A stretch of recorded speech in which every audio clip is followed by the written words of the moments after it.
Hey everyone, my name is Max, welcome to my channel, and in this video I'll take a very close and detailed look, finally, at this Harley Benton Dullahan-FT, the updated model with 24 frets. You might have already watched a couple of overview videos on Dullahans on my channel. If you haven't, I'll give you some links in there, check them out.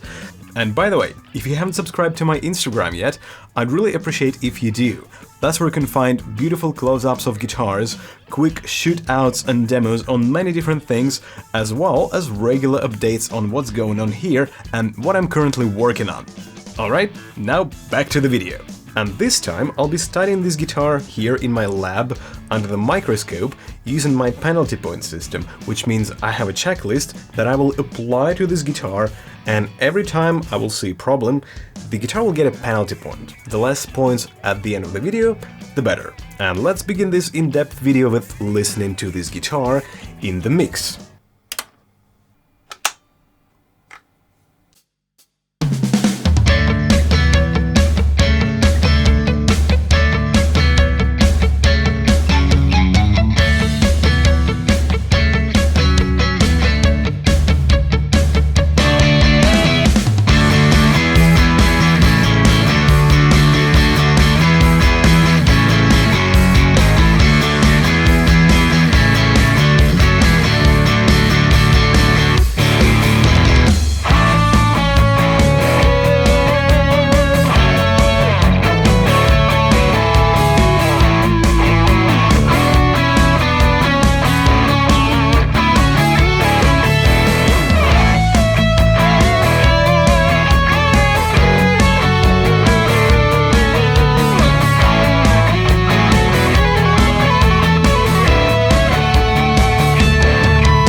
At the official Harley Benton website, you'll find three different Dullahan models. The FT24, the flat top, the one we're looking at today, the AT24, the arch top, and the FT24 roasted, which is basically the same as the FT24 but with a roasted maple neck. Each of them is available in a single color, but hopefully we'll see more options at some point. As always, Harley Bentons are exclusively available from Thomann, which is one of the biggest retailers here in Germany, in Europe, but they do provide worldwide shipping, so it shouldn't be a problem to get one no matter where you are. As of today, which is February 6, 2021, the Dullahan-FT clocks in at €409, which is €30 lower than it was 6 months ago. As always, I'll give you all the links below, such as you can check the actual price for your region, and I'd really appreciate you using those links, even if you're absolutely not interested in this guitar, because every time they're clicked, it brings a little bit of support to my channel.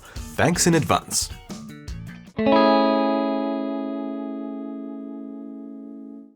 Alright, let's do the unboxing, and if you were wondering about the size of this box, it is a standard size, not a smaller one. As always, there's a sticker from Thomann with some specs in German, and the item number, which you can also use to find this guitar on the website. When Dullahans were released in the early 2020, many people were asking about a gig bag, and now this guitar comes with one.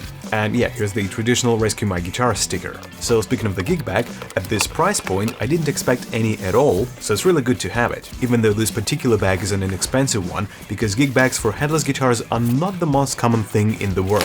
In the front pocket you'll find tools, 3 Allen wrenches and the truss rod adjustment bar. Inside, the guitar is additionally wrapped into another packaging to protect it from sudden changes of temperature.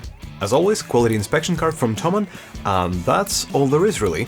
Now let's take a closer look.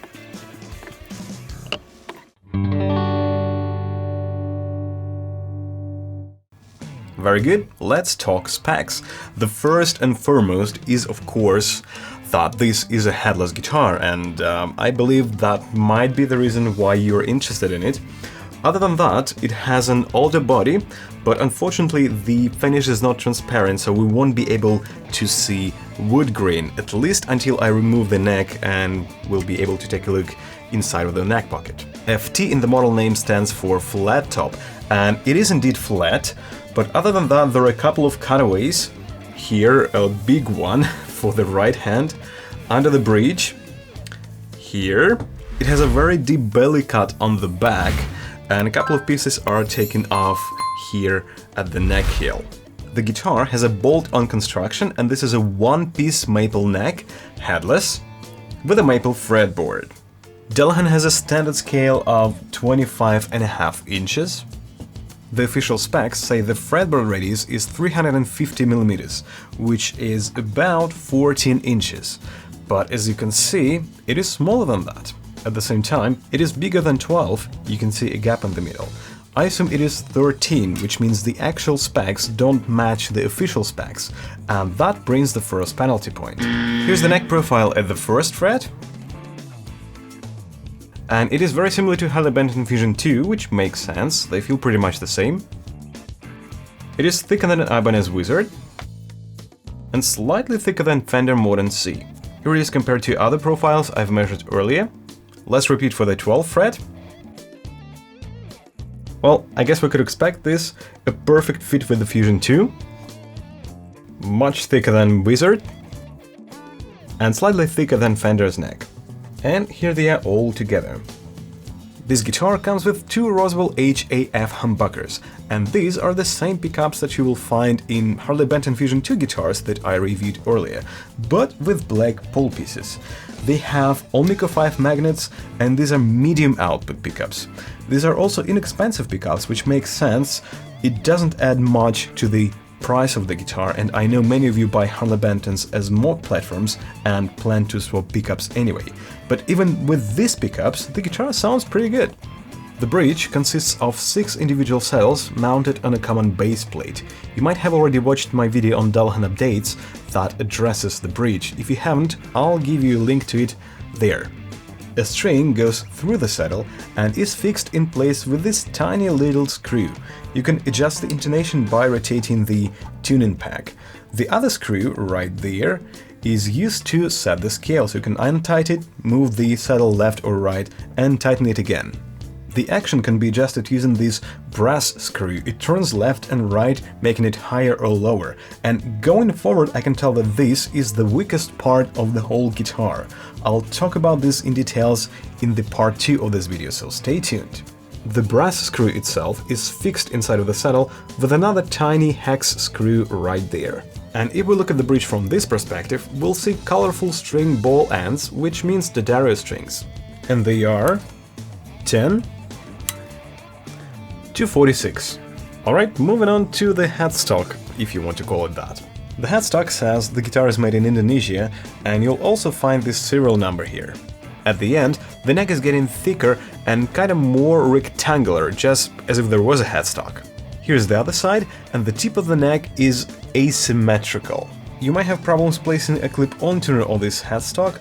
Most of my tuners don't really do well, they just wouldn't stay in place. So I put them here instead, it works much better. Let's take a close look at the locking mechanism, and we'll need a 2.5mm Allen wrench for that.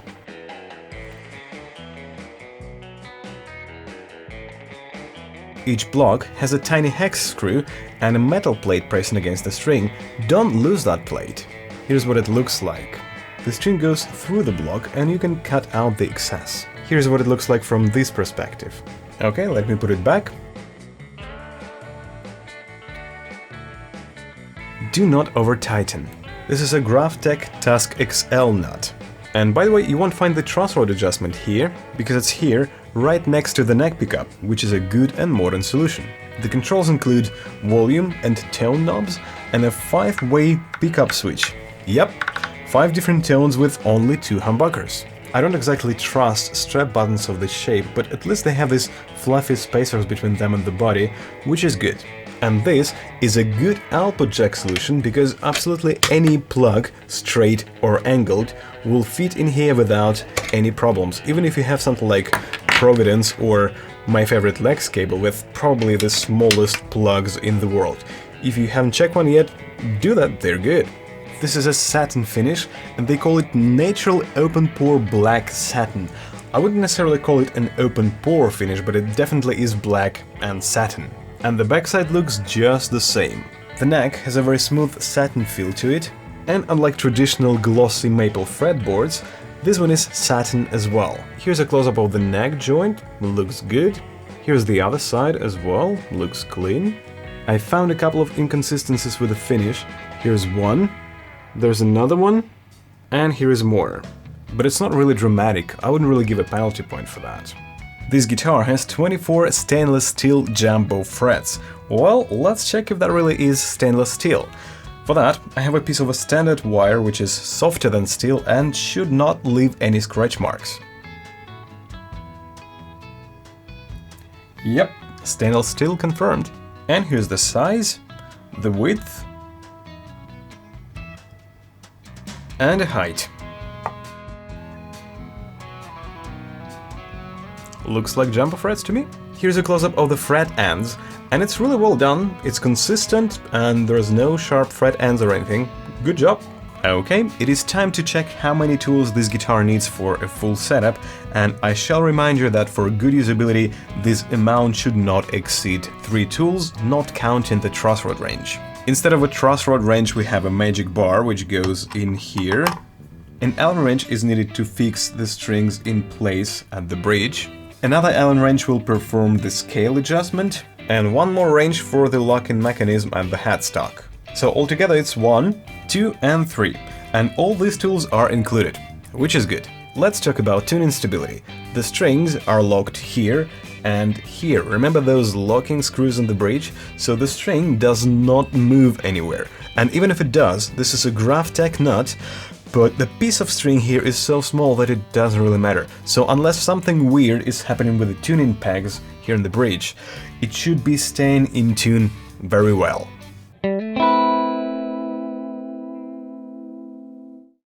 Let's check the weight. 2.7 kilos, what other guitar could possibly beat that? And only 6 pounds, great. And this is a perfect balance, it's not going anywhere.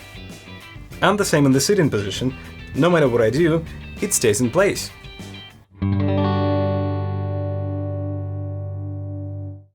Let's take a look inside and find out if it is properly shielded. Okay, it is shielded, and there is an aluminum foil on the back of the cover. Inside it has 2 500K alpha pots, A-type for the tone and B-type for the volume. The pickup switch 2502N. Don't know what that means, maybe a model number or something. Looks good? Yeah, it is properly shielded.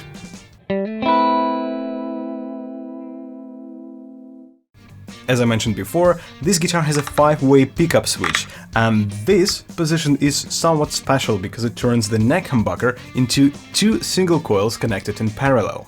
Here's what different pickup combinations sound like through the clean channel of Hisenkettner Black Spirit 200.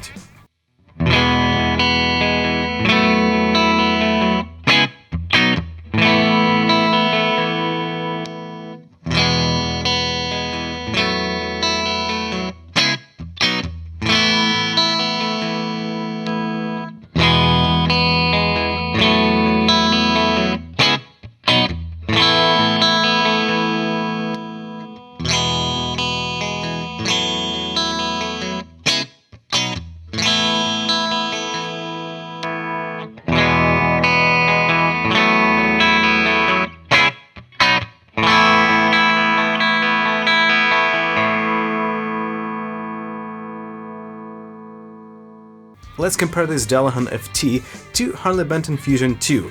Both of these guitars have 2 Roswell HAF humbuckers, but slightly different switching, which means not all pickup combinations are the same.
And for the crunch tone, I'll use the second channel of the same amp.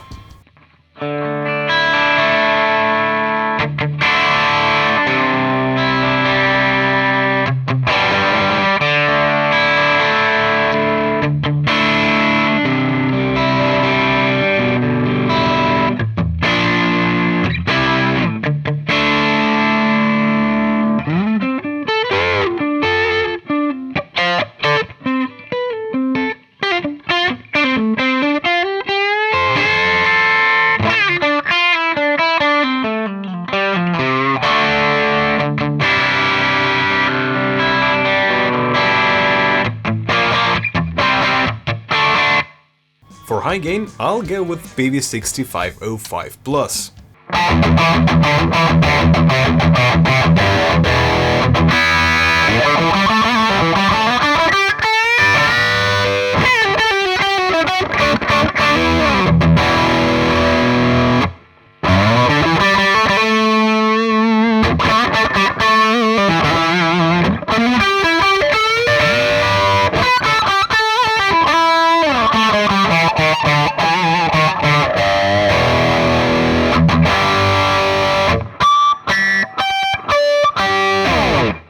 As always, for all sound examples, I used my favorite impulse response, which is a 1x12 speaker cab with a vintage 30 speaker inside.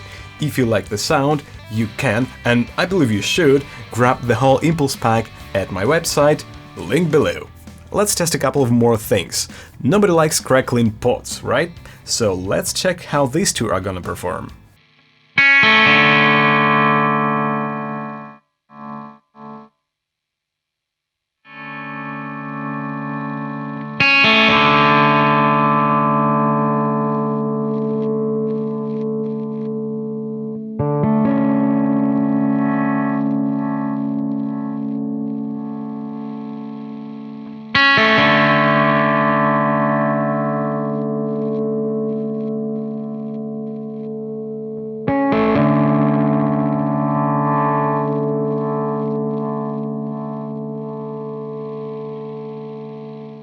Yeah, the tone knob had a little bit of that, and did you notice how it didn't do much until the very end, where it kind of worked as an on-off switch instead of controlling the tone smoothly? That is because of Type D pot, they've used something else, probably A-type, anyway, the wrong one. And here's a penalty point for the tone pot.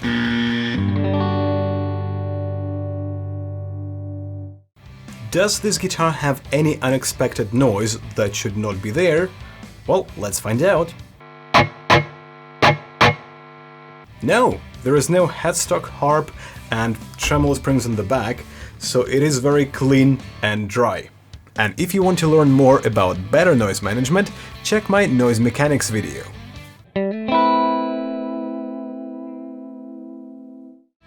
Okay, it's time for a recap. Harley Benton Dullahan-FT has received 2 penalty points.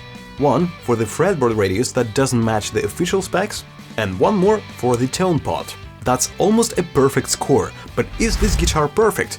Well, more on that and on the Dullahan-AT in the part 2 of this video, so stay tuned. Hey, you've reached the end of the video, and I really appreciate that. I hope you enjoyed it. I actually want to get to know you guys, so before you go, please leave me a comment below. Just, say where you're from, what is your favorite guitar or guitar pedal, and how you came across my channel. If you want to support what I do, other than Patreon, there's another easy and free way to do that. Simply show this video to one of your guitar friends who it may be interesting to, and share it, the video, not a friend, in guitar groups and communities on social media. There's never too many views, and that would really help me a lot. And other than that, thanks again, and I'll see you in the next video someday soon.